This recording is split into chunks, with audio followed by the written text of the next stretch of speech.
ప్రకాశం జిల్లా కేంద్రమైనటువంటి ఒంగోలు నగరంలో ఒంగోలు ఒక నియోజకవర్గం. ఇక్కడ 2019 నుంచి 24 వరకు అధికారంలో ఉన్నటువంటి వైఎస్ఆర్సీపీ పార్టీ ఎమ్మెల్యే మంత్రి బాలినేని శ్రీనివాసరెడ్డి. ఇక్కడ కొంతమంది ఏమంటుండేవారంటే ఒంగోలు గడ్డ బాలినేని అడ్డ అనే పదంతో మాట్లాడుతూ ఉండేవారు. అంటే నేను వాస్తవంగా ఒంగోలు గడ్డ అనేది బాలినేని అడ్డ కాదు, ఒంగోలు గడ్డ బాలినేని పిఏ కృష్ణారెడ్డి అడ్డగా మారింది. తెలుసుకోవాలా. ఇక్కడ ఈ కృష్ణారెడ్డి షాడో ఎమ్మెల్యే. బాలినేని శ్రీనివాసరెడ్డి మరి 2019లో గెలిచిన తర్వాత మంత్రివర్గంలో మంత్రి అయిన తర్వాత మరి నెలలో ఒకసారో 2 సార్లు జిల్లాకు వస్తూ ఉండేవారు. ఆ తర్వాత విజయవాడ, హైదరాబాద్లో ఎక్కువగా నివాసం ఉండేవారు, అక్కడే పర్యటన చేస్తూ ఉండేవారు. ఈ నేపథ్యంలో ఈ నెలలో 28 రోజులు 27 రోజులు మొత్తము బాలినేని శ్రీనివాసరెడ్డి పిఏ కృష్ణారెడ్డి ఇక్కడ వ్యవహరిస్తూ ఉండేవాడు. ఇక్కడ మున్సిపల్ కార్పొరేషన్ అంతా ఇతని కనుసంధానంలో నడుస్తూ ఉండేది. అంతేకాకుండా ఒంగోలులో ఉన్నటువంటి పోలీస్ యంత్రాంగాన్ని అంతటిని తన చెప్పు చేతుల్లో పెట్టుకున్నాడు అధికార బలంతో. ఇతను కేవలం రెడ్డి అని అగ్రకుల అహంకారంతో మరి మదమెక్కి కళ్ళు బయర్లు గమ్మి ఇతనికి ఏమీ అర్థం కావట్లేదు. ఇతను చేసేటటువంటి అరాచకాలు చాలా ఉన్నాయి. ఇతను అక్రమ ఆస్తులు మరి ఎక్కడ కబ్జాలు చేశాడు, ఎవరెవరిని పోస్టింగులు మంచి మంచి పోస్టింగులు లక్షలు తీసుకొని పోస్టింగులు ఇప్పించాడు, ఇవన్నీ నిదానంగా బయటికి వెలుగులోకి వస్తాయి. వెయిట్ చేసి చూడాలా. అయితే నేను దళిత నాయకుడిని.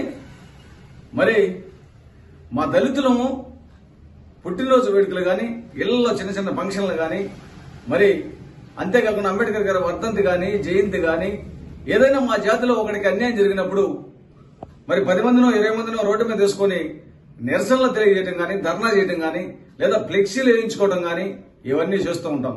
ఇతనికి ఇది వెలుసుబాటు కాల.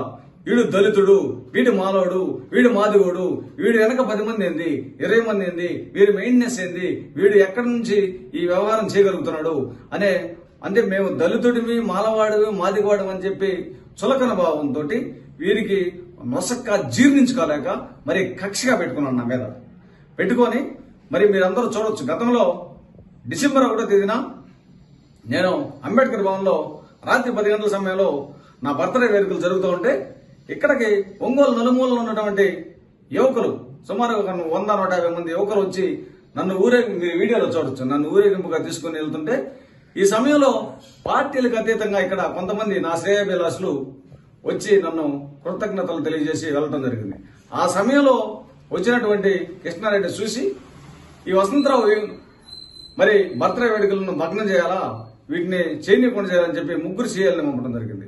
సీఏలు వచ్చి ఇక్కడ విచారించి ఏం లేదని చెప్పి వెళ్ళిపోవడం జరిగింది. అంతేకాకుండా ఇక్కడ ఈ ఒంగోలు నగరంలో మరి గంజాయి పెంచిని అసలు వాస్తవంగా అందరూ తెలుసుకోవాలి. పెంచి పోషిస్తున్నటువంటి వ్యక్తి కేవలం బాలినేని కుమారుడు పరిణిత్.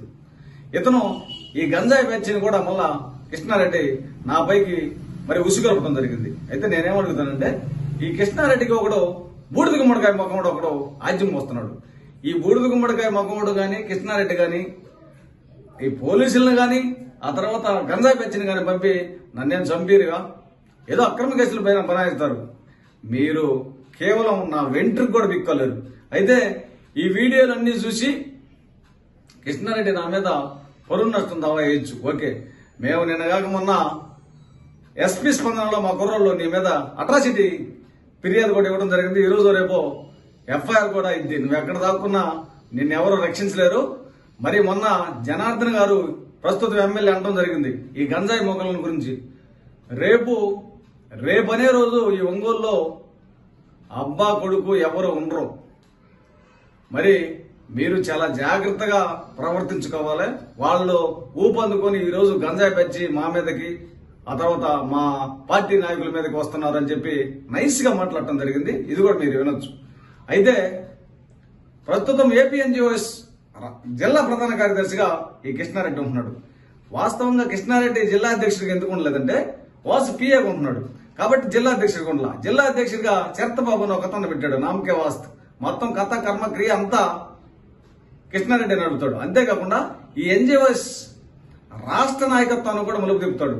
చీకటి ఒప్పందాలు, బండి శ్రీనివాసరావు అని నిన్న రిటైర్డ్ అవ్వడం జరిగింది. ఈ రాష్ట్రంలో ఉన్నటువంటి ప్రభుత్వ ఉద్యోగులు మరి వారి హక్కుల కోసం, వారికి రావాల్సినటువంటి నిధుల కోసం రాష్ట్ర ప్రభుత్వమైన పోరాటాలు చేస్తూ ఉంటే రాత్రుల పూట చీకటి ఒప్పందం చేస్తూ ఇతన్ని తీసుకొచ్చి వాసు ద్వారా మరి రాష్ట్ర జగన్మోహన్ రెడ్డి ద్వారా మంత్రాలు జరిపించడం కూడా జరిగింది. ఇతను అక్రమాస్తులు అంటే ఎవరెవరి పేరుతోటి, బెనామీ పేరుతోటి భూమి కబ్జాలు చేశాడు, ఎన్నేసి లక్షలు కుంభకోణాలు చేశాడు, ఇవన్నీ పూర్తి ఆధారాలతో నిదానంగా బయట పెడతాము. కృష్ణారెడ్డిని మాత్రం వదిలిపెట్టే పని లేదు. మేము దళితుడు అని, తక్కువ కులమానం అని చులకన భావంతో ఇష్టానుసారంగా మా మీద ఈ విధమైనటువంటి అరాచకాలు చేయడం జరిగింది. ఈ జిల్లాలో నేనే కాదు, ఎంతో మంది ఈ కృష్ణారెడ్డి గాడి దెబ్బకు బరాయించగలక కొన్ని కాపురాలు నాశనం అయిపోవడం జరిగింది. కొంతమంది సర్వనాశనం అవడం జరిగింది. మీరందరూ ఇవంతా క్షుణ్ణంగా విని కృష్ణారెడ్డి ప్రవర్తన, కృష్ణారెడ్డి బినామీ ఆస్తులు, కృష్ణారెడ్డి షాడో ఎమ్మెల్యే, ఈ యొక్క ఎమ్మెల్యే తీరును త్వరలో అంతా బయటికి బట్టబయలు చేస్తామని తెలియజేస్తున్నాను.